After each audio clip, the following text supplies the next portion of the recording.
Hello friends, welcome to my YouTube channel KL study friends. MPTET वर्ग 2 science की ये हमारी नेक्स्ट क्लास है और इसमें हम हमारा अगला चैप्टर करने वाले हैं। ठीक है, तो ये जो मैथ और साइंस दोनों के लिए कॉमन टॉपिक दिए गए हैं, बल, गति एवं दाब, कार्य, ऊर्जा एवं मशीन। ठीक है, इस तरीके से तो ये टॉपिक हम पहले कवर कर लेते हैं क्योंकि आपके जो मैथ वाले स्टूडेंट्स हैं उनके एग्जाम्स पहले हैं। ठीक है, और जो साइंस वाले हैं उनके बाद की शिफ्टों में रखे गए हैं। तो पहले हम ये टॉपिक कर लेते हैं और हमारे कुछ कॉमन टॉपिक जैसे ब्रह्मांड है तो ये आपके मैथ साइंस दोनों में है, तो ये कवर हो चुका है। ठीक है, इसके बाद आपके अन्य टॉपिक जैसे मापन दिया गया है वो भी हमारा कवर हो चुका था। इसके बाद आपके रसायन विज्ञान के जो कुछ टॉपिक हैं, अणु, परमाणु वगैरह, अम्ल, क्षार एवं लवण, इसके अलावा आपकी जो आवर्त सारणी है, ठीक है, धातु अधातुएं हैं, तो ये भी हमने कवर कर लिए थे। ठीक, इसके बाद आपका जो नेक्स्ट चैप्टर दिया गया था सजीव जगत करके, ठीक है, तो वो भी हमने कवर कर लिया है। तो सजीव जगत एक बहुत बड़ा टॉपिक होता है। ठीक है, इसमें आपको संपूर्ण वनस्पति विज्ञान का और संपूर्ण आपका जो जंतु विज्ञान है इसका अध्ययन करना होता है। ठीक है, तो यहाँ पर हमने सजीव जगत में आपकी जो कोशिका होती है इसके बारे में पढ़ा। इसके बाद आपका जो पादप जगत का वर्गीकरण है उसके बारे में पढ़ा। ठीक है, अब जो जंतु जगत का वर्गीकरण है वो हमारा छूट गया है। ठीक है, तो उसको हम जो आपके मैथ वाले चैप्टर हैं इनको कवर करने के बाद कर लेंगे। ठीक है, तो अभी ये सभी के लिए इम्पोर्टेंट है। और अब हमारी जो है जो हमारी प्रक्रिया चल रही थी वर्ग 3 की तो वो कंप्लीट हो चुकी थी। ठीक है, उसकी कुछ चीज़ें अभी भी रह गई हैं, जैसे कुछ आईडी वगैरह बनता है, यूनिक आईडी, ट्रेजरी आईडी। ठीक है, तो इनके लिए अप्लाई कर दिया है। वैसे अभी हमारी जो छुट्टी है वो हो चुकी है। ठीक है, तो अभी फ़िलहाल हम अपने घर पर आ चुके हैं। 1-2 दिन से क्लास नहीं दे पाए क्योंकि हमारा रिजर्वेशन था। ठीक है, तो आपके लिए टाइम नहीं दे पा रहे थे। अब हमारे पास जितना अधिक से अधिक समय मिलेगा आपको अधिक से अधिक आपका कोर्स कंप्लीट कराने का प्रयत्न करेंगे। ठीक है, साथ ही साथ में आपकी पेडागोजी की क्लास भी स्टार्ट कर दी थी, तो उसके 2 लेक्चर हो चुके थे। हमारा तीसरा लेक्चर रह गया है, मतलब जो दिया गया है वैज्ञानिक तथ्य करके, तो उसके बारे में भी हम आपको कंप्लीट जानकारी दे देंगे। ठीक है, तो आज का सेशन हम शुरू करते हैं और ये बहुत बड़ा चैप्टर होता है बल, गति एवं दाब। इसमें आपको बहुत सारी चीज़ें पढ़नी होती हैं। ठीक है, तो आज के सेशन में हम बल और गति के बारे में पढ़ने वाले हैं। तो जितना भी हो सकेगा आपको बहुत अच्छा कंटेंट देने का प्रयत्न कर रहे हैं। वैसे भी कम टाइम है तो जो हम देना चाहते थे वो अभी भी आपको नहीं दे पा रहे हैं। ठीक है, तो आप चैनल को सब्सक्राइब करके रखिएगा। ठीक है, आपको आगे ज़रूरत इसकी पड़ सकती है। तो आइए देरी ना करते हुए शुरू कर लेते हैं अपना आज का सेशन। ये हमारा टॉपिक 6 है, बल, गति एवं दाब, और मैथ और साइंस दोनों के लिए कंपलसरी है। ठीक है, इसकी ये हमारी क्लास फर्स्ट है। तो यहाँ पर सबसे पहले बल, गति और दाब को पढ़ने से पहले आपको द्रव्यमान और भार का मतलब नॉलेज होना चाहिए कि क्या द्रव्यमान होता, क्योंकि इसकी ज़रूरत आपको बल में भी पड़ेगी, गति में भी पड़ने वाली है, हो सकता है दाब में भी पड़े। ठीक है, तो वैसे तो हम इनका अध्ययन मापन में कर चुके हैं कि द्रव्यमान क्या होता है। द्रव्यमान मापन की इकाइयाँ भी हमने पढ़ी हैं, बड़ी इकाई क्या होती हैं, छोटी इकाइयाँ क्या होती हैं। ठीक है, फिर भी यहाँ पर आपको जानकारी दे दें कि द्रव्यमान क्या है और भार क्या है। यदि आप बहुत डीप पढ़ना चाहते हैं तो आप मापन वाले सारे सेशन देख लें, प्लेलिस्ट बनी हुई है। तो देखिए, द्रव्यमान को कहते हैं मास और भार आपका वेट कहलाता है। ठीक है, तो इनमें अंतर क्या है देखेंगे। तो द्रव्यमान कोई वस्तु जितने पदार्थ से मिलकर बनी होती है, या तो हम ऐसा कहें या फिर कह दें कि वस्तु में उपस्थित पदार्थ की मात्रा द्रव्यमान कहलाती। मान के चलिए आपको पदार्थ ज्ञान है पदार्थ का। ठीक है, आपको बताए हैं हम कि पदार्थ क्या कहलाता है। ठीक है, तो संसार में जितने भी आपके कण मौजूद हैं, जितने भी आपकी चीज़ें संसार में मौजूद हैं वो सब पदार्थ कहलाती हैं, द्रव्य कहलाती हैं। ठीक है, जिसमें आपका द्रव्यमान हो, जड़ता का गुण हो, आकर्षण का गुण हो, जो स्थान ग्रहण करती हो, ठीक है, जिसका अपना वेट हो, वो क्या कहलाता है आपका पदार्थ। तो यहाँ पर वही कहा है कि वस्तु में उपस्थित पदार्थ की मात्रा। मान के चलिए ये कोई वस्तु है, मान के चलिए ये हमारे पास एक गिलास है। ठीक है, अब इसमें जितना भी पदार्थ आएगा और ये पदार्थ जितना स्थान घेरेगा वही आपका द्रव्यमान कहलाएगा। ठीक है, इतना समझ आया होगा आपको। अब देखिए, प्रत्येक स्थान पर द्रव्यमान समान रहता है। मान के चलिए ये गिलास है, इसमें 1 लीटर जल भरा हुआ है, ठीक है। तो अब ये गिलास आप चाहे भारत में देख लें तो 1 लीटर ही जल माना जाएगा, चाहे आप मतलब कहीं भी दूसरे स्थान पर चले जाएं तो वहाँ भी इसका जो द्रव्यमान है वो समान ही रहने वाला है, घटता बढ़ता नहीं है, ठीक है। तो एक ये बात हुई। नेक्स्ट है इसका मापन भौतिक तुला। अब जो तुलाएं होती हैं वो 2 प्रकार की होती हैं आपकी, एक तो होती है स्प्रिंग तुला और एक होती है आपकी भौतिक तुला। तो जो भौतिक तुला होती है इसके माध्यम से आपके द्रव्यमान का मापन किया जाता है और आपकी जो स्प्रिंग तुला होती है उसके माध्यम से किसी भी वजन का मापन करते हैं, ठीक है। तो जो आपका द्रव्यमान है इसका जो मापन है वो भौतिक तुला से किया जाता है और द्रव्यमान मापने की जो इकाई होती है इसका मात्रक होता है वो किलोग्राम होता है, ठीक है। अब ये अलग बात है कि इसके कुछ बड़े मात्रक होते हैं, कुछ छोटे, तो ये हम मापन वाले चैप्टर में कवर कर लिए थे, ठीक। इसका मान कभी भी शून्य नहीं होता। आप कहें कि द्रव्यमान का मान क्या शून्य होता है, तो नहीं, कभी भी इसका मान शून्य नहीं होता है। तो ये होता है आपका द्रव्यमान। अब आपका एक चैप्टर ही दिया है द्रव्यमान आयतन करके इसका मापन, ठीक है। तो ये फैक्ट भी आपको याद रखने हैं। हो सकता है आपसे पेडागोजी वाला क्वेश्चन पूछ लें कि बताइए द्रव्यमान के बारे में कौन सा कथन सही है, तो ये फैक्ट आप याद रखेंगे, ठीक है। अब देखिए भार और द्रव्यमान में अंतर क्या है। तो भार को कहते हैं वेट। किसी वस्तु का भार वह बल है जिससे वस्तु पृथ्वी की ओर आकर्षित होती है। भार एक सदिश राशि। अब सदिश और अदिश राशियां भी हम पढ़ चुके हैं। सदिश का मतलब जिसमें आपका दिशा और परिमाण दोनों होते हैं वो सदिश होती है, और अदिश जिसमें दिशा नहीं होती केवल परिमाण होता है, ठीक है। तो ये भी बताया था कि कौन कौन सी सदिश राशियाँ हैं, कौन कौन सी अदिश, तो ये भौतिक राशियाँ होती हैं, ठीक। अलग अलग स्थानों पर भार भी अलग अलग होता है। एक ही वस्तु है, मान के चलिए आपका वजन जो है यहाँ पर 60 किलोग्राम है और आप जैसे ही चंद्रमा पर जाएंगे तो वहाँ 1/6 से बढ़ जाता है या घट जाता, जो भी होता हो, मतलब अलग अलग होता है, ठीक है। इसका मापन स्प्रिंग तुला से, स्प्रिंग तुला मतलब आपका जिससे वजन मापा जाता है, ठीक है। और इसका मात्रक होता है न्यूटन प्रति किलोग्राम। अब ये न्यूटन क्या है तो आपने पढ़ा होगा, बल का ऐसा ही मात्रक आपका न्यूटन होता है। तो इसीलिए आपको द्रव्यमान भार की जरूरत पड़ेगी बल जब आप पढ़ेंगे, ठीक है। अब देखिए इसका मान शून्य भी हो सकता है, लेकिन कभी भी आपके द्रव्यमान का मान शून्य नहीं होता, लेकिन भार का मान शून्य हो सकता है, कम भी सकता है और बढ़ भी सकता है, ठीक है। तो इसमें सारी क्वालिटी से होती हैं। तो आप समझ गए होंगे भार और द्रव्यमान में क्या अंतर है। अब हम देखते हैं आपका जो चैप्टर दिया है गति अर्थात मोशन क्या कहलाता है, ठीक है। तो गति पढ़ने से पहले आपको विराम की अवस्था पढ़नी पड़ेगी। कोई वस्तु गतिमान कब होगी, पहले तो वो विराम की स्थिति में होगी। मान के चलिए एक मनुष्य से ही एग्जाम्पल आपको दें, वो एक खड़ा हुआ है एक स्थान पर, तो वो किस अवस्था में है, विराम की अवस्था में है, ठीक है। विराम की अवस्था में है और जैसे ही ये चलता है, ठीक है, तो वो क्या कहलाएगी, इसके चलने को ही इसकी गति कहेंगे, मोशन कहेंगे, ठीक है। तो इसको हम डेफिनेशन के रूप में देखें, वैसे आप सब समझ गए होंगे कि गति क्या है, विराम क्या है, ठीक है। फिर भी हम डेफिनेशन देखेंगे। रेस्ट एंड मोशन क्या कहलाता है। तो यदि किसी वस्तु की स्थिति किसी स्थिर वस्तु के सापेक्ष समय के साथ बदलती रहती है तो उसे गति अवस्था, बदलना मतलब एक जगह से दूसरी जगह पर गई होगी वस्तु, तो वो गति अवस्था हो गई। जैसे चलती ट्रेन जो बिजली पोल या पटरी के किनारे स्थित पेड़ पौधों के सापेक्ष अपनी स्थिति बदलती रहती है, समय के साथ स्थिर वस्तु के सापेक्ष स्थिति ना बदले तो वो विराम अवस्था कहलाएगी, ठीक है। जैसे एक व्यक्ति खड़ा है और वो अपना जगह या स्थान परिवर्तन ना करे तो वो किस अवस्था में खड़ा है, विराम की अवस्था में, ठीक है। लेकिन जब वो स्थान परिवर्तित कर देता है तो वो गति की अवस्था हो जाती है। अब देखिए, अब जो गति में है इसमें कौन कौन सी चीज़ें आपकी आ जाती हैं, इनका बेसिकली हम अध्ययन कर चुके हैं। बहुत अच्छे से मापन में आपको सारी चीज़ें बताई हैं, दूरी मापने की इकाइयाँ भी बताई हैं, इनके एसआई मात्रक बताए हैं, कौन सी आपकी सदिश राशि है, कौन सी अदिश है। तो आप मापन वाला चैप्टर क्लियर करेंगे तो वहाँ से आपके गति वाले चैप्टर जो है वो बहुत सारा कंप्लीट हो जाएगा, ठीक है। यहाँ पर केवल हम आपको डेफिनेशन बताएंगे, ठीक है, कि गति से संबंधित कौन कौन सी चीज़ें हैं। जैसे दूरी होती है, ठीक है, तो एक व्यक्ति जब तक कुछ दूरी तय नहीं करेगा, आप व्यक्ति कह दें या संसार का कोई भी पदार्थ कह दें, ठीक है, तो जो दूरी है, दूरी में क्या करता है, गति ही तो करता है, तो ये गति से संबंधित हो गई। विस्थापन मतलब एक जगह से दूसरी जगह पर वस्तु का या व्यक्ति का जाना, वो विस्थापन कहलाता है, ठीक है। तो इसमें भी कुछ आपकी गति हो रही है। चाल भी किसी भी चाल से व्यक्ति एक स्थान से चल करके दूसरे स्थान पर जा रहा है, मतलब इसमें भी गति है। वेग, किस वेग से जा रहा है, वेग से जा रहा है मतलब गति कर रहा है, ठीक है। तो ये सारी चीज़ें आपकी गति में आ जाती हैं, ठीक है। तो देखिए दूरी क्या कहलाती है, डिस्टेंस क्या कहलाता है। वस्तु द्वारा किसी समय अंतराल में तय किए गए मार्ग की संपूर्ण लंबाई को दूरी कहते हैं और दूरी एक अदिश राशि है। अदिश का मतलब है कि इसमें केवल क्या होगा, आपका परिमाण होगा, दिशा नहीं होगी। दूरी मान के चलिए, दूरी को किस में मापते हैं तो आपको पता होगा मीटर में मापते हैं, ठीक है।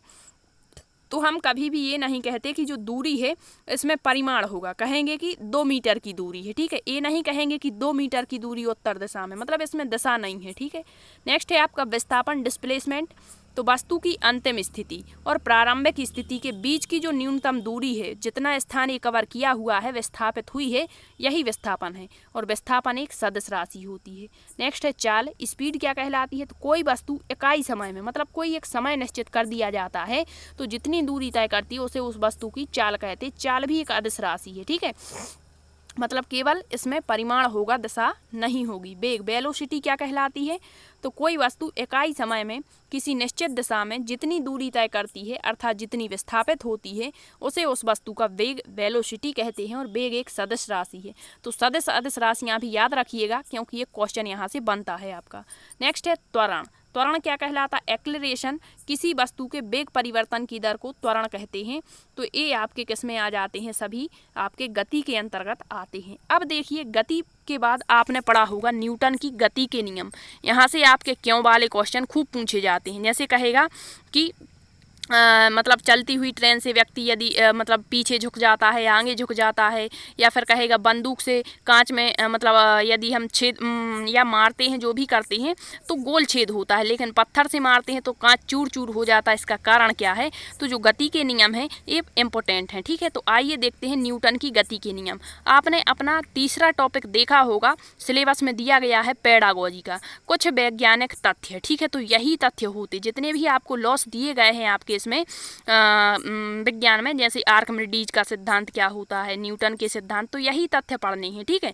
अब इस तथ्य के अलावा आपके कुछ वैज्ञानिक सिद्धांत भी दिए गए हैं, ठीक है। तो ये वैज्ञानिक सिद्धांत ही हैं, इनको भी पढ़ना है और जो पेडागोजी में आपके वैज्ञानिक सिद्धांत होते हैं वो भी हमें कवर करना है, क्योंकि वहाँ स्पष्ट तौर से नहीं कहा है कि आपको कौन से सिद्धांत पढ़ने हैं, ठीक। तो यहाँ पर देखेंगे हम न्यूटन की गति के नियम। तो सबको पता है न्यूटन की गति के 3 नियम दिए गए हैं, ठीक है। और इसी नियम से आपका जो बल होता है वो निकल करके एक नियम ऐसा होगा जो केवल बल की परिभाषा देगा, एक नियम ऐसा होगा जो बल का सूत्र यानी व्यंजक देगा आपको। तो यहीं से बल की शुरुआत होती है। तो गति पढ़ना पहले ज़रूरी होता है, क्योंकि जो गति है, गति से ही आपका बल निकल करके सामने आने वाला है। तो गति के नियमों को सबसे पहले सर आइजक न्यूटन ने सन 1687 ईस्वी में अपनी पुस्तक प्रिंसिपिया में प्रतिपादित किया। तो यहाँ 3 क्वेश्चन बन गए। गति के नियम किसने दिए हैं, तो सर आइजक न्यूटन ने। कब दिए, सन 1687 में। इनकी कौन सी पुस्तक है, तो प्रिंसिपिया है, इसी में इन्होंने ये नियम प्रतिपादित किए थे। इसीलिए इन वैज्ञानिक के सम्मान में इन नियमों को न्यूटन की गति के नियम कहते हैं और न्यूटन की गति विषयक नियम निम्न हैं। तो आइए एक एक करके देखते हैं कौन कौन से इन्होंने नियम दिए हैं। तो न्यूटन की गति का प्रथम नियम अर्थात फर्स्ट लॉ तो क्या कहलाता है, तो यहाँ पर अपनी भाषा में आपको बता दें, ये डेफिनेशन रटने की कोई ज़रूरत नहीं है। यदि कोई वस्तु विराम अवस्था में है तो वो तब तक विराम अवस्था में रहेगी जब तक उस पर कोई बाहर से बल ना लगाया जाए, ऑब्वियसली, ठीक है। मान के चलिए ये एक टेबल रखी हुई है, तो ये जीवन भर ऐसी की ऐसी ही रखी रहेगी जब तक हम इस पर कोई बाहर से बल लगाकर इसको एक स्थान से दूसरे स्थान पर नहीं मतलब प्रतिस्थापित करते, ठीक है। तो ये कहा है कि कोई वस्तु विराम अवस्था में है तो तब तक विराम अवस्था में रहेगी जब तक उस पर कोई बाहर से बल ना लगाया जाए। और इसके विपरीत ये भी कहा गया है इसी नियम में कि यदि कोई वस्तु गति की अवस्था में है तो वो तब तक गति की अवस्था में रहेगी जब तक उस पर विराम बल ना लगाया जाए, ठीक है। तो यहाँ देखिए क्या कहा है कि कोई वस्तु विराम की अवस्था में है तो वह विराम की अवस्था में ही रहेगी, और यदि वह एक समान गति से किसी सीधी रेखा में चल रही है तो वैसी ही चलती रहेगी जब तक कि उस पर कोई बाहर से बल ना लगाया जाए या उसकी अवस्था में परिवर्तन ना किया जाए। अर्थात सभी वस्तुएं अपनी प्रारंभिक अवस्था को बनाए रखना चाहती हैं, ठीक है। तो प्रारंभिक अवस्था कब तक रहेगी, जब तक उस पर बाहर से कोई बल नहीं लगाया जाएगा, ठीक है। जैसे कोई विराम अवस्था में है तो ये विराम अवस्था में ही रहेगी, और कोई वस्तु गतिशील अवस्था में तो गतिशील ही रहेगी। कब तक, जब तक उस पर कोई बाहर से बल नहीं लगाया जाएगा। अब देखिए वस्तुओं की प्रारंभिक अवस्था। प्रारंभिक अवस्था ब्राह्म की भी हो सकती है और गति अवस्था भी हो सकती है। तो प्रारंभिक अवस्था में स्वतः परिवर्तन नहीं होने की प्रवृत्ति को जड़त्व कहते हैं। मतलब कोई वस्तु ब्राह्म या गति की अवस्था में है तो वह स्वयं से परिवर्तित नहीं होगी। ऐसा नहीं होगा कि ये टेबल रखी हुई है और इस पर कोई बल नहीं लगाया है, ये स्वयं से ही दूसरे स्थान पर खिसक गई, नहीं।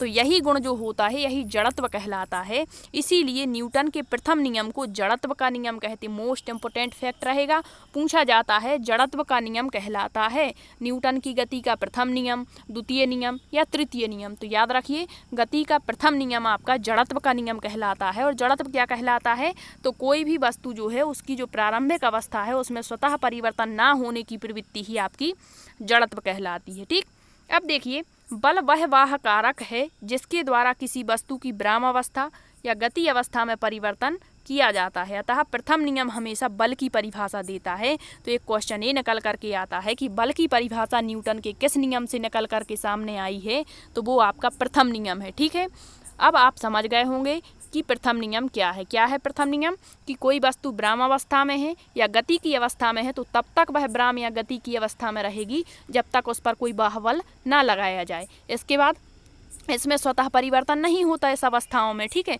तो इसे जड़त्व का नियम कहते हैं। और तीसरा बात क्या निकल करके आई सामने, आपके बल की परिभाषा देता है न्यूटन का प्रथम नियम। अब इससे एग्जाम्पल कैसे बनते हैं, तो देखिए यहाँ पर दिया है रुकी हुई गाड़ी का अचानक चल पड़ने पर उसमें बैठे यात्री पीछे की ओर झुक जाते हैं। तो किस नियम पर आधारित है, गति के प्रथम नियम पर। कैसे, जैसे रुकी हुई गाड़ी है, मतलब ब्राह्म की अवस्था में है गाड़ी, ठीक है, और इसमें बाहर से कोई बल लगाया गया मान के चलिए, ठीक है, तो वो अचानक से चली, तो इसमें जो यात्री बैठा होता है वो पीछे की ओर झुक जाता है। तो ये किस नियम पर आधारित है आपके, तो ये आपके न्यूटन के प्रथम नियम या जड़त्व के नियम पर। नेक्स्ट है चलती हुई गाड़ी के अचानक, मतलब चलती हुई गाड़ी मतलब ये गति की अवस्था में है और अचानक रुक जाने पर उसमें बैठे यात्री आगे की ओर झुक जाते हैं। इसका कारण भी क्या है, गति का प्रथम नियम है। नेक्स्ट है गोली मारने से कांच में गोल छेद हो जाता है परंतु पत्थर मारने से कांच के टुकड़े टुकड़े हो जाते हैं। तो ये भी आपके प्रथम नियम पर है। नेक्स्ट है हथौड़े से जो हथौड़ी होती है उसके हत्थे में कसने के लिए हत्थे को हम जमीन पर मारते हैं, क्यों, ये भी आपके न्यूटन के प्रथम नियम के कारण होता है। नेक्स्ट है कंबल को हाथ से पकड़कर डंडे से पीटने पर धूल के कण झड़कर गिर पड़ते हैं। इसका कारण भी आपका क्या है, प्रथम नियम। यदि पानी से भरे गिलास के ऊपर एक पोस्ट कार्ड, इसका आप प्रयोग भी कर सकते हैं। पानी से भरे गिलास पर एक पोस्ट कार्ड रखेंगे आप और उस पोस्ट कार्ड पर आपको एक सिक्का रखना है और पोस्ट कार्ड को आगे की ओर झटका दे करके यदि आप खींचते हैं तो पोस्ट कार्ड आगे की ओर जाता है और जो उस पर सिक्का रखा होता है वो गिलास में रखे पानी में गिर जाता है। किस कारण से, तो ये भी आपका प्रथम नियम है न्यूटन का। नेक्स्ट है पेड़ की टहनियों को हिलाने से उससे फल टूटकर नीचे गिर पड़ते हैं।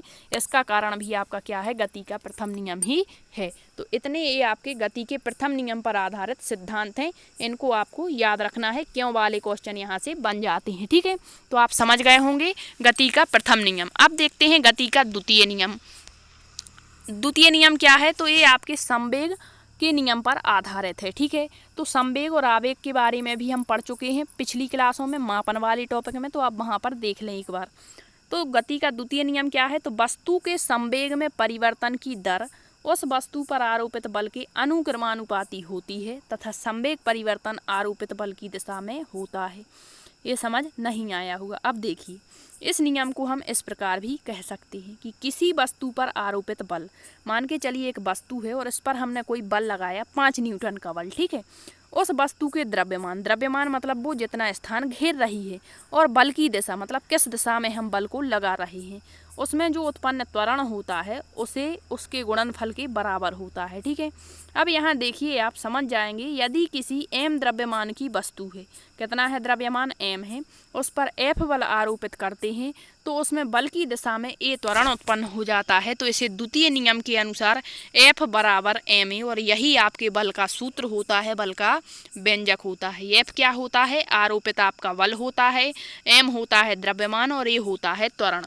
तो ये बल की परिभाषा निकल करके आ जाती है कि बल क्या कहलाता है। ठीक है, अब यहाँ पर ये दिया है कि यदि F का मान हम 0 रखें तो A जो त्वरण होता है वो 0 होगा, क्योंकि M शून्य नहीं हो सकता। अर्थात यदि वस्तु पर बाहरी बल न लगाया जाए तो वस्तु में त्वरण उत्पन्न नहीं होगा। और यदि त्वरण का मान 0 है तो इसका अर्थ है कि या तो वस्तु नियत वेग से गतिमान है या विराम अवस्था में है। इससे स्पष्ट है कि बल के अभाव में वस्तु अपनी गति या विराम की अवस्था को बनाए रखती है। यदि बल नहीं लगाएंगे तो वस्तु जो है वो विराम अवस्था में है तो विराम में ही रहेगी, और गति की अवस्था में है तो गति की अवस्था में ही रहेगी। ठीक है, तो यहाँ आप देखेंगे कि गति के द्वितीय नियम से बल का व्यंजक प्राप्त होता है, जबकि डेफिनेशन या बल की परिभाषा कहाँ से प्राप्त हुई? गति के प्रथम नियम से। अब देखते हैं इसके कुछ उदाहरण। जैसे दिया है, समान वेग से आती हुई क्रिकेट गेंद एवं टेनिस गेंद में से टेनिस गेंद को कैच करना आसान है, किस कारण से? गति के दूसरे नियम पर आधारित है।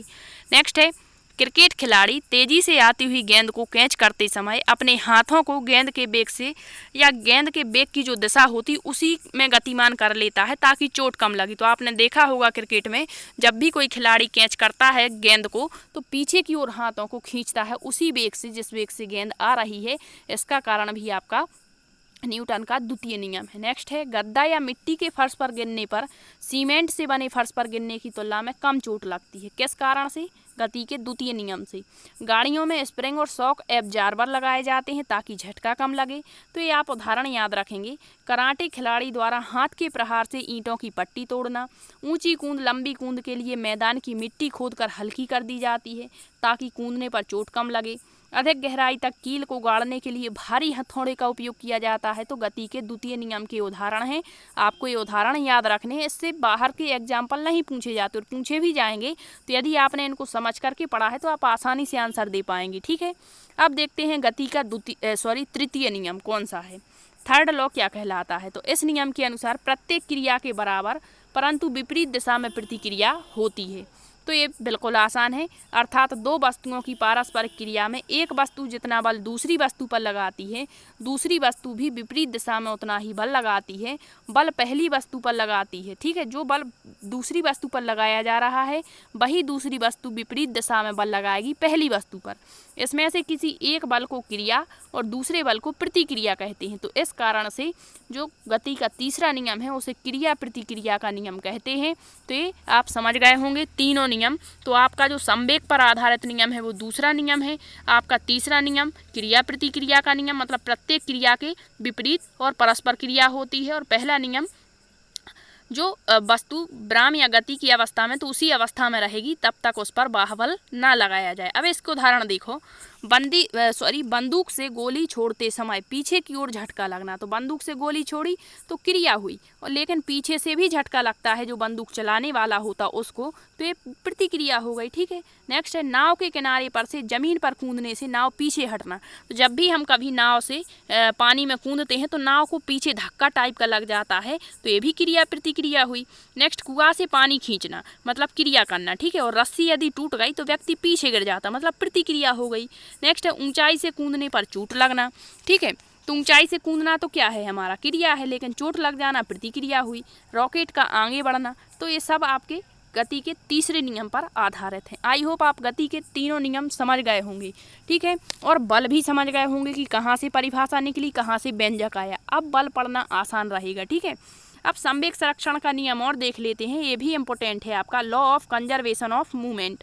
तो न्यूटन के दूसरा नियम जो आपने पढ़ा है इसके साथ न्यूटन का जो तीसरा नियम पढ़ा है इसके संयोजन का एक बहुत ही महत्वपूर्ण परिणाम है संवेग संरक्षण का नियम। तो पूछ सकता है संवेग संरक्षण का नियम किस नियम से बना हुआ है, तो न्यूटन के द्वितीय और तृतीय नियम के संयोजन से, ठीक है। इस नियम के अनुसार एक या एक से अधिक वस्तुओं के निकाय पर कोई बाहरी बल नहीं लग रहा हो तो उस निकाय का कुल संवेग नियत है। मतलब यहाँ पर ये कहा है कि यदि एक या अधिक वस्तुएं हैं और उस पर कोई बाहर से हम बल नहीं लगा रहे तो उसका जो संवेग है वो नियत रहेगा, अर्थात संरक्षित रहेगा। इस कथन को ही संवेग संरक्षण का नियम कहा है। अर्थात एक वस्तु में जितना संवेग परिवर्तन होता है उतना ही संवेग परिवर्तन विपरीत दिशा में भी होता है। तो यही तो प्रतिक्रिया और क्रिया है, यही तीसरा नियम है न्यूटन का, ठीक है। अतः जब कोई वस्तु पृथ्वी की ओर गति करती है तो उसका वेग बढ़ता है, वस्तु भी पृथ्वी को ऊपर की ओर खींचती है, तो ये भी क्रिया प्रतिक्रिया हुई, जिससे पृथ्वी का ऊपर की ओर संवेग उसी दर से बढ़ जाता है। इस प्रकार पृथ्वी और वस्तु का संवेग सुरक्षित रहता है। तो ये आपका दूसरा नियम हो गया। पृथ्वी का द्रव्यमान वस्तु की अपेक्षा बहुत अधिक है। रॉकेट के ऊपर जाने का सिद्धांत किस पर, मोस्ट इंपोर्टेंट ये एग्जाम्पल आपको याद रखना है। पूछता है रॉकेट के ऊपर जाने का सिद्धांत किस नियम पर आधारित है, तो वो न्यूटन के नहीं बल्कि संवेग संरक्षण के नियम पर आधारित है। ठीक है, रॉकेट से गैसें अत्यधिक वेग से पीछे की ओर निकलती हैं जो रॉकेट के ऊपर उड़ने के लिए आवश्यक है। तो यदि संवेग संरक्षण का नियम दिया है तो आपको ये लगाना है, और यदि न्यूटन का तीसरा नियम दिया है या दूसरा नियम तो जो अभी आपको बताया वो लगाना है। ठीक है, यदि रॉकेट वाला क्वेश्चन पूछा है और संवेग संरक्षण दिया है तो आपको पहले इसी को टिक करना है। ठीक है, अब देखिए इसके बाद आपने समझ लिया कि न्यूटन की गति के तीनों नियम क्या हैं, द्रव्यमान भार क्या है और संवेग संरक्षण का नियम क्या है। अब हम देखते हैं बल के बारे में। बल एक बहुत बड़ा टॉपिक है, बल कई प्रकार के होते हैं, तो जो बल के बारे में हम पढ़ना है आज केवल हम आपके कुछ ही बल को कवर कर पाएंगे। ठीक है, जो कुछ छूट जाएगा वो नेक्स्ट सेशन में हम देख लेंगे। तो आइए देखते हैं बल यानी फोर्स क्या कहलाता है। तो बल का मतलब ही होता है कि किसी आपकी जो गतिमान वस्तु है या ब्राह्म वस्तु है उसमें बाहर से कोई भी आप जो फोर्स करते हैं या बल लगाते वही आपका बल है। तो यहाँ दिया है बल वह बाहरी कारक है। बल कैसा कारक है, एक बाह्य कारक, क्योंकि बाह्य रूप से ही बल लगा सकते हैं, आंतरिक नहीं। ठीक है, तो बल वह बाहरी कारक है जो किसी वस्तु की प्रारंभिक अवस्था अब आपकी ब्राह्म की अवस्था भी हो सकती है और गति की अवस्था भी हो सकती है। तो प्रारंभिक अवस्था यानी ब्राह्म की अवस्था या एक सरल रेखा में या एक समान गति की अवस्था को परिवर्तित कर सकता है या परिवर्तित करने का प्रयास करता है, वही आपका बल कहलाता है। अब देखिए बल एक कैसी राशि है, तो सदिश राशि है। इसका अर्थ है कि इसमें परिमाण और दिशा दोनों होते हैं। ठीक है, सदिश का मतलब जिसमें दिशा भी है और परिमाण भी है। जैसे हम कहते हैं बल, मान के चलिए यहाँ पर एक टेबल रखी हुई है। ठीक है, ये टेबल रखी हुई है तो इस पर हम बल लगाएंगे तो इसकी दिशा भी होगी। ठीक है, इसका परिमाण तो होगा ही, परिमाण मतलब एक संख्यात्मक मान। तो जैसे इस पर हमने 5 न्यूटन का बल लगाया तो ये भी होगा कि किस दिशा में लगाया, उत्तर दिशा में खिसकाई है, दक्षिण में खिसकाई, पूर्व में या पश्चिम में, कहाँ पर खिसकाई है। तो इसमें परिमाण भी है मतलब संख्यात्मकता भी है और दिशा भी है। तो बल एक सदिश राशि है। ठीक है, अब यहाँ एग्जाम्पल दिया है कि जब आप किसी गेंद को धक्का देने की कोशिश करते हैं तो यह गेंद पर लगने वाले बल के कारण होता है जो इसकी गति को बदल देता है। अब देखिए बल से क्या क्या प्रभाव हो सकते हैं। किसी वस्तु पर यदि हम बल लगाते हैं तो उस वस्तु में क्या चेंजेस आते हैं, ये बल के प्रभाव होते हैं। तो जब किसी वस्तु पर एक बल लगाया जाता है तो वह अपनी आकृति में, आकार में, गति या दिशा को बदलने की ओर अग्रसर होती है। यह किसी वस्तु की गति को बदलता है। अब देखिए एक वस्तु लेंगे हम, कोई भी वस्तु मान के चलिए, तो जो बल है उस वस्तु की दिशा को बदल देगा। मान के चलिए वस्तु यहाँ पर रखी हुई है, मान के चलिए दक्षिण दिशा की ओर रखी हुई है और इस पर हम बल लगा रहे हैं उत्तर की ओर, तो इसकी दिशा परिवर्तित हुई ना। नेक्स्ट है, यह एक पिंड को ब्राह्म की अवस्था में है तो गति की अवस्था में ला देगा, और गति की अवस्था में है तो इसको ब्राह्म की अवस्था में ला सकता है। नेक्स्ट है, यह वस्तु की गति को घटा और बढ़ा सकता है। मतलब जितने न्यूटन का आप बल लगाएंगे तो उसी गति से गति से इसका जो है वेग बढ़ेगा और घटेगा। नेक्स्ट है, यह गतिशील पिंड को रोक सकता है। मान के चलिए मतलब गतिशील पिंड है, मतलब आपका जो है गति की अवस्था में कोई वस्तु है तो उस पर यदि हम फोर्स लगा दें तो ये रुक भी सकती है। ठीक है, यह एक वस्तु की आकृति, आकार को भी बदल सकता है। तो ये होते हैं आपके फोर्स के प्रभाव। ठीक है, अब हम देखेंगे बल के कुछ यहाँ पर फैक्ट निकल करके आते हैं कि बल का सूत्र क्या होता है। तो बल के बारे में हमने जो आपका मापन वाला टॉपिक है वहाँ भी बताया हुआ था कि जो बल का एसआई मात्रक है वो न्यूटन होता है, सीजीएस मात्रक डायन होता है। तो पूछ लिया जाता है कि एक डायन में कितने न्यूटन होते हैं। ठीक है, तो ये हमने सारा कुछ पढ़ा हुआ है, इसके न्यूमेरिकल भी कराए हुए थे आपको। फिर भी यहाँ देखते हैं बल का जो सूत्र होता है वो होता है द्रव्यमान गुणा त्वरण। अब द्रव्यमान क्या है तो ये हम पढ़ चुके हैं, और त्वरण भी हमने आपको बताया हुआ है। तो द्रव्यमान गुणा त्वरण। अब यहाँ जो त्वरण होता है वो वेग में परिवर्तन और बटा समय होता है इसका सूत्र। ठीक है, अब बल का सूत्र होता है F बराबर ma, जो आपके न्यूटन के दूसरे नियम से निकल करके सामने आया है। एसआई मात्रक जैसे आपका हम न्यूटन कह देते हैं, लेकिन न्यूटन यदि ऑप्शन में नहीं है तो फिर आपको बताना है कि जो बल का एसआई मात्रक होता है, देखो यहाँ सूत्र से निकालेंगे हम, क्या है, द्रव्यमान और गुणा त्वरण है। ठीक है, तो द्रव्यमान को किस में मापते हैं, किलोग्राम में, और त्वरण जो है तो इसका प्रति, और त्वरण का जो एसआई मात्रक होता है वो मीटर प्रति वर्ग सेकंड होता है। ठीक है, तो ये आपका बल का एसआई मात्रक होता है। ठीक है, अब इससे हम जो ये मात्रक होता है इससे हम इसका बिम्मीय सूत्र निकाल सकते हैं। ठीक है, तो बिम्मीय सूत्र में आपकी 3 राशियों का प्रयोग होता है, कई बार बताया है। ठीक है, एक तो आपका होता है मॉस, लेंथ और टाइम मतलब समय, ठीक है। तो द्रव्यमान, लंबाई और आपके समय का प्रयोग होता है। तो यहाँ पर किलोग्राम मतलब एम हो जाएगा, मतलब मॉस यानी द्रव्यमान को किस में मापते हैं, किलोग्राम में। फिर यहाँ दिया गया है आपका मीटर। मीटर किसकी इकाई है, आपकी लंबाई की, और सेकंड किसकी है, समय की, ठीक है। तो टी लिखते हैं। तो यहाँ एम एल टी तो दिया है आपका, क्या दिया है, एम एल टी दिया है। अब एम यहाँ 0 रहेगा, एल आपका 0 रहेगा, मतलब 1 लिखते हैं, ठीक है यहाँ पर। और टी ये अपॉन में होता है और ऊपर जाता है तो साइन चेंज हो जाता है, ठीक है। तो हमने आपको बताया भी हुआ था कि बल का आप जो बिम्मीय सूत्र है रट लीजिए, क्योंकि इससे अन्य आपकी इकाइयाँ निकाली जाती हैं, ठीक है। तो एम एल टी माइनस 2 जो होता है आपका बल का बिम्मीय सूत्र होता है, और इसको बड़े कोष्टक के अंदर हमेशा लिखा जाता है, ठीक है। अब देखिए बल का सीजीएस मात्रक। अब आपको पद्धतियां पढ़ाई हुई हैं, सीजीएस पद्धति, एफपीएस पद्धति, ठीक है, जो मापन की पद्धतियां पहले प्रचलित थी, तो ये हम डिटेल से अध्ययन इनका कर चुके हैं, ठीक है। तो जो सीजीएस पद्धति होती है ये आपके यहाँ पर छोटे मात्रकों का प्रयोग किया जाता है, सेंटीग्राम, ग्राम, सेकंड करके, ठीक है, सेंटीमीटर, ग्राम और सेकंड। तो सेंटीमीटर, ठीक है, किलोग्राम, मतलब ये छोटी इकाइयाँ हैं। तो जो सीजीएस मात्रक है बल का वो क्या है, डायन होता है। अब पूछा जाता है 1 न्यूटन में कितने डायन होते हैं, तो 5 डायन होते हैं। तो ये निकालना भी बताया था, और वैसे आप इसको याद भी रख सकते हैं, ठीक है। अब ये तो हुआ बल का सामान्य सा परिचय, ठीक है, कि बल क्या है, इसके एसआई सीजीएस मात्रक क्या है। अब बल के प्रकार देखेंगे तो बल मुख्य रूप से आपने पढ़ा होगा 4 प्रकार के होते हैं, ठीक है। बेसिकली जो बुकें हैं उनमें यही दिया गया है कि बल 4 प्रकार के होते हैं, ठीक है।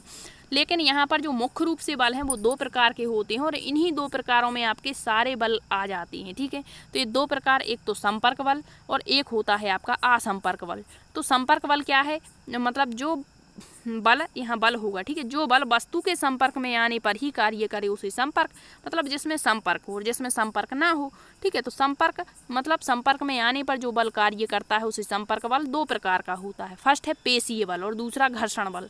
तो घर्षण बल और पेशीय बल से आपको समझा दें कि हमारी जो मांसपेशियां हैं अनेक कार्य, जैसे पानी से भरी बाल्टी उठाना, तो पानी से भरी यदि बाल्टी है, जब तक आप उसे उठाएंगे नहीं, उसे टच नहीं करेंगे, तो वो वहीं की वहीं पड़ी रहेगी। तो इसको उठाने के लिए हमें किस बल की ज़रूरत पड़ी, पेशीय बल। हमारी मांसपेशियां ये कार्य कर रही हैं और इसमें संपर्क की ज़रूरत पड़ रही है, ठीक है। जैसे गाड़ी को धक्का देना, तो इसमें भी आपको टच करना पड़ेगा, अपनी मांसपेशियां कार्य करेंगी। बस्ता उठाना, तो ये सब पेशीय बल के उदाहरण, और इसमें संपर्क बल का एक प्रकार होता है। दूसरा है घर्षण बल। घर्षण बल मतलब गतिशील वस्तु जो विपरीत दिशा में कार्य कर रही हो और 2 सतहों के संपर्क द्वारा जो बल उत्पन्न होता है वो घर्षण बल। जैसे क्वेश्चन पूछ लिया जाता है कि एक गाड़ी जो होती है सड़क पर चल रही है, तो गाड़ी और सड़क के मध्य में कौन सा बल कार्य कर रहा है, तो आपका घर्षण बल, ठीक है। दूसरा है एक व्यक्ति सड़क पर चल रहा है या ज़मीन पर चल रहा है, तो ज़मीन और व्यक्ति के पैरों के मध्य में कौन सा बल, तो वो घर्षण बल ही होता है, ठीक है। इसमें भी टच करना पड़ता है। तो जैसे दिया मैदान में लुढ़कती गेंद थोड़ी दूर जाकर धीरे धीरे रुक जाती है, ऐसा घर्षण बल के कारण ही होता है, क्योंकि जो ज़मीन पर गेंद लुढ़क रही है किस कारण से, क्योंकि इसमें घर्षण हो रहा है जो मैदान की सतह और गेंद के बीच में लगता है, ठीक है। तो आपके जो संपर्क बल हैं वो 2 प्रकार के हो गए, एक तो पेशीय बल, दूसरा घर्षण बल। अब असंपर्क बल मतलब इसमें संपर्क की जरूरत नहीं पड़ती है, इस बल में वस्तु के संपर्क की आवश्यकता नहीं पड़ती है। यह बल 3 प्रकार का होता है। पहला विद्युत चुंबकीय बल, दूसरा होता है दुर्बल और प्रबल बल, और तीसरा होता है गुरुत्वाकर्षण बल। तो यहाँ पर जो विद्युत चुंबकीय बल है वो भी 2 प्रकार का हो जाता है, एक तो चुंबकीय बल और एक स्थिर वैद्युत बल। तो आइए इनका अध्ययन हम करते हैं। सबसे पहले विद्युत चुंबकीय बल मतलब इलेक्ट्रोमैग्नेटिक फोर्स क्या कहलाता है, तो ये बल 2 प्रकार का होता है। पहला तो चुंबकीय बल और दूसरा स्थिर वैद्युत बल। तो जो विद्युत चुंबकीय बल है वो कितने प्रकार का होता है, 2 प्रकार का, चुंबकीय बल अर्थात मैग्नेटिक फोर्स और दूसरा स्थिर वैद्युत बल, ठीक है। तो जो चुंबकीय बल है वो क्या कहलाता है, तो आपने हमेशा पढ़ा है चुंबक के 2 ध्रुव होते, उत्तर और दक्षिण ध्रुव, ठीक है। तो अभी हमारा चुंबक वाला टॉपिक भी छूट गया है तो उसको भी हम कवर कर लेंगे, ठीक है। अभी आप देखेंगे विद्युत चुंबकीय बल के 2 प्रकार में चुंबकीय बल, तो चुंबक के ध्रुवों के मध्य आकर्षण या प्रतिकर्षण या फिर चुंबकीय पदार्थों के बीच आकर्षण जिस बल के द्वारा होता है उसे चुंबकीय बल कहते हैं। इस बल में वस्तु के संपर्क की आवश्यकता नहीं होती, बल्कि दूर से ही इसमें प्रभाव उत्पन्न हो जाता। तो आपने देखा होगा जब भी हम चुंबक को लोहे के पास में रखते हैं या चुंबक के 2 टुकड़ों को रखते हैं तो आपस में खिंच करके एक दूसरे से चिपक जाती हैं, मतलब इसमें संपर्क की जरूरत नहीं है। इस कारण से ही यह संपर्क बल का एक प्रकार होता है, ठीक है। दूसरा है आपका स्थिर वैद्युत बल। तो यहाँ होगा इस बल का प्रमुख कारण विद्युत आवेशित। पूछता है विद्युत आवेशित बल कौन सा होता है, तो वो स्थिर विद्युत बल होता है। पूछेगा चुंबकीय बल कौन सा होता है, तो इस प्रकार से क्वेश्चन बनते हैं। एक आवेशित वस्तु द्वारा अन्य आवेशित वस्तु, अब चाहे धनावेशित हो या ऋणावेशित हो या अनावेशित वस्तु, बिना सीधे संपर्क के आकर्षित होती है, इस बल को स्थिर विद्युत बल कहते हैं। यहाँ एक एग्जाम्पल दिया है कि सूखे बालों में, ये हमने बहुत बार प्रयोग किया है छोटे में, ठीक है। सूखे बालों में जब हम कंघी रगड़ते थे या पेन को रगड़ते थे और यदि कागज़ के टुकड़े के नज़दीक उस पेन को या कंघी को ले जाते थे तो जो कागज़ का टुकड़ा होता था वो उसकी मतलब पेन के ओर या फिर आपके जो कंघी है उसके ओर ऊपर की ओर आकर्षित होता था। तो इसका कारण क्या था, वही आपका स्थिर विद्युत बल है, ठीक है। तो ये समझ गए होंगे। अब दूसरा प्रकार है प्रबल और दुर्बल बल, यानी स्ट्रॉन्ग और वीक फोर्स। तो नाम से ही स्पष्ट है, जो बल न्यूक्लियन या भारी कणों को बांधे रखता है उसे प्रबल बल कहते हैं। तो भारी कण जैसे नाभिक होता है हमारा, इसके अंदर 2 प्रोटॉन और प्रोटॉन एवं न्यूट्रॉन, तो ये भी हमने बहुत अच्छे से रसायन विज्ञान में इनका अध्ययन कर लिया है, ठीक है। तो इनको पास शक्तिशाली आकर्षण बल के कारण ही होता है, मतलब इनके जो नज़दीक आने का कारण है वो आपका प्रबल। तो क्वेश्चन यही बनता है कि न्यूक्लियन या भारी कणों को बांधे रखने वाला बल कौन सा है, तो वो प्रबल बल है, स्ट्रॉन्ग फोर्स है, ठीक है। अब देखिए नेक्स्ट है यहाँ पर इलेक्ट्रॉन या एंटी न्यूट्रॉन के बीच पारस्परिक क्रिया या दुर्बल बलों के माध्यम से होती है। या फिर क्वेश्चन बनेगा कि रेडियो एक्टिव जो पदार्थ होते हैं इनके बीच कौन सा बल कार्य करता है, तो वो दुर्बल बल होता है, वीक फोर्स होता है, ठीक। तो इतनी चीज़ें आप समझ चुके होंगे, ठीक है। अब जो आपके बल का अगला प्रकार है वो है गुरुत्वाकर्षण बल। तो इसमें बहुत सारी चीज़ें आपको कवर करानी है, क्योंकि जो गुरुत्वाकर्षण बल है वो बहुत बड़ा चैप्टर हो जाता है। क्योंकि यहाँ पर आपको गुरुत्वाकर्षण बल के बाद में आपको गुरुत्वीय त्वरण क्या होता है, फिर आपने कुछ एग्जाम्पल पढ़े होंगे, ठीक है। तो ये बहुत सारी चीज़ें यहाँ पर हमें कवर करनी है। इसके बाद आपके अन्य टॉपिक भी आपको पढ़ने हैं, जैसे असंजक बल क्या होता है, ससंजक बल क्या होता है, ठीक है। यहाँ से आपके क्वेश्चन पूछे जाते हैं। इसके बाद आपका इसी में एक टॉपिक दिया गया है दाब। तो नेक्स्ट सेशन में हम आपके गुरुत्वाकर्षण और दाब को कराने का प्रयत्न करेंगे, ताकि ये चैप्टर आपका पूरा क्लियर हो जाए। हमें भी पता है कि आपका जो एग्जाम्स है वो स्टार्ट हो चुके हैं और आपके जो मैथ वाले ये चैप्टर हैं कुछ छूट चुके हैं, तो इनको हम जल्दी से कवर कराने का प्रयत्न करेंगे, ठीक है। और आपकी जो पेडागोजी है उसको भी हम अधिक से अधिक समय देंगे, ताकि आपको सारा कोर्स आपको दे पाएँ, ठीक है। तो यदि आपको सेशन पसंद आते हैं तो लाइक शेयर भी ज़रूर करें, और यदि आपका कोई क्वेश्चन है तो कमेंट्स में पूछ लें। Thank you.